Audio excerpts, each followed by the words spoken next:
Joe Haley, there's one thing I'll say for you. You've done a good job. You know how to handle men, and you know how to keep the line moving. Thanks, Mr. Brooks. You work hard, Joe. You're a good foreman. Yes, women workers do present problems, Joe. It's tough, I know, but there are thousands of others, just like you all over the country, facing the same problems. Pretty generally, you'll all find about the same answers. Well, I know most of the answers as far as the men are concerned. Well, I think we can say that the broad principles involved in the supervision of men apply equally well in the case of women. That ain't what I learned about women. There are some new and different problems, Joe. I'll admit that. Women scare me. At least, they do in a factory. Well, maybe the women are scared too, Joe. Let's see.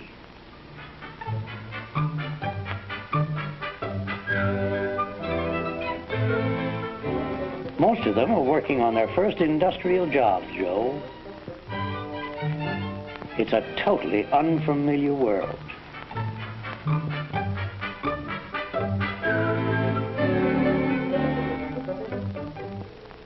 You see, they're not naturally familiar with mechanical principles nor machines. Why, even the language applying to common processes and tools are new to them. It must sound like double talk to them. Now, if anybody wants a flam span, give with a double left-handed jerry wrench on account of it might subobulate the orange crate with the torpid. On the other hand, if a span flam is wanted, that's single right-handed, providing the pressing puncture is adjusted to the conch front of 37 and 2/8. Is that clear? I know, Joe. It takes time to make them feel at home, but it can be done. You talk like a man who knows women. We'll see, Joe. We'll see. You know, women workers can be surprisingly good producers, and it helps a lot to get them off to a good start. When breaking in any new worker, and of course especially a woman, you've got to explain every angle of the process down to the last detail. And since most of them lack mechanical background, you've got to study every job and subdivide it into simple operating steps. It's a good idea not to use trade terms, except, of course, where we must, and then explain in plain language exactly what such terms mean. And no matter what the job, he fits the tools and the work arrangements to suit the worker.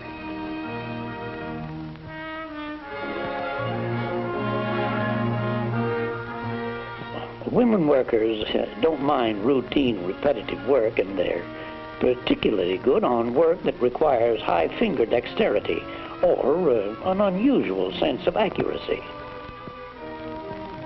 The inspection foreman did a good job of breaking in those girls. He remembered that what's old stuff to you and me is brand new to them. And I was just thinking what a dub I'd be doing something that's old stuff to my wife, but new to me. Well, like baking a pie. How did it go today, Joe? Oh, all right. You troubled about something? No, everything went all right, Molly, but... You know, I had 7 requests for time off today. Well, I guess women don't realize what it means to stick on the job. Maybe they don't. How was your day? Oh, pretty quiet. I did the washing this morning and cleaned the house. And I took Junior to the dentist. Mm-hmm. And did the shopping. I put up 16 jars of jam this afternoon. Then I went to work on Junior's clothes. Joe, I'm sorry supper's late. Nice going, old lady.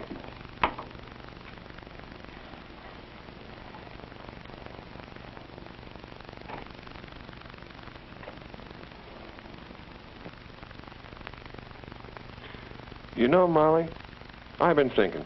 Yes, Joe. Maybe some of those women and girls coming into the plant, well, maybe they have home responsibilities, too. Could be. Maybe Maybe they really do need time off. Perhaps I could rearrange their work schedules for them. I'm sure they'd like that. So many of them have 2 jobs, Joe. One in the home, one in the plant. Gee, I'm glad I thought of that. Yes, dear. Good morning, Joe. Morning, Mr. Brooks. How go the ladies? Well, as a matter of fact, I was just jotting down a few points on that very subject from this manual of yours here.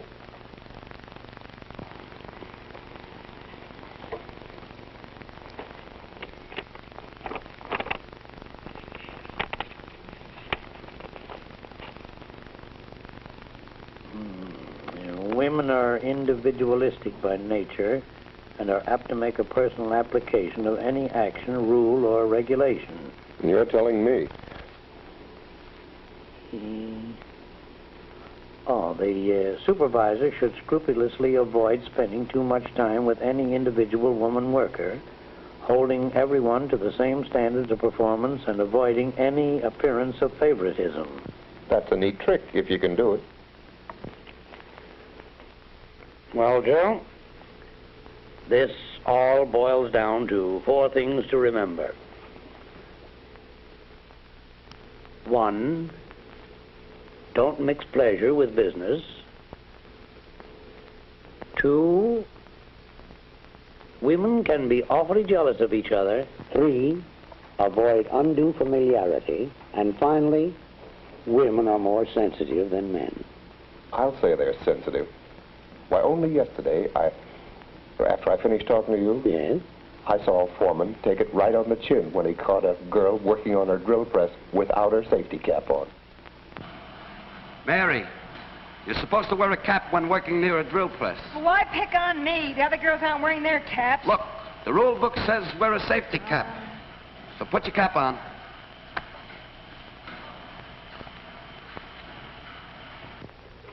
There.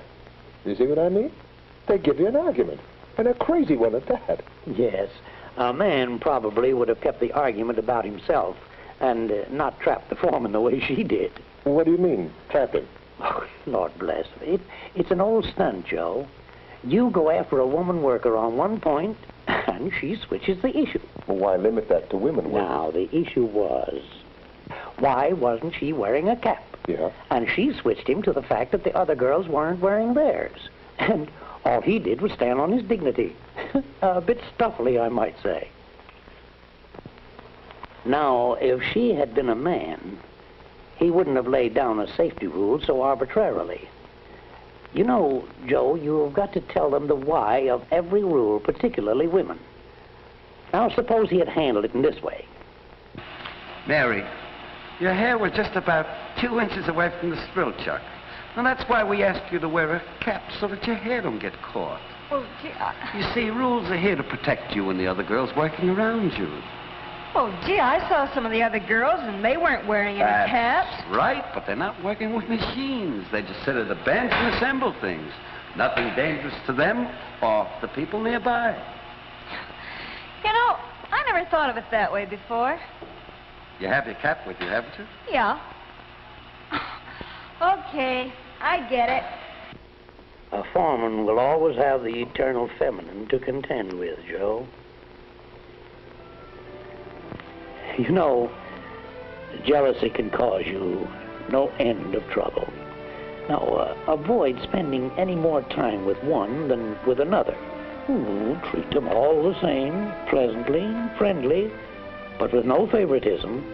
And above all, avoid undue familiarity. Watch the little things, Joe. The eternal feminine is very conscious of them. And finally, I don't have to tell you not to mix pleasure with business. To all the rules in supervising women, add just one more. Act quickly. Never let a situation get underway. Remember, Joe, we couldn't have won this without the help of the women in this plant.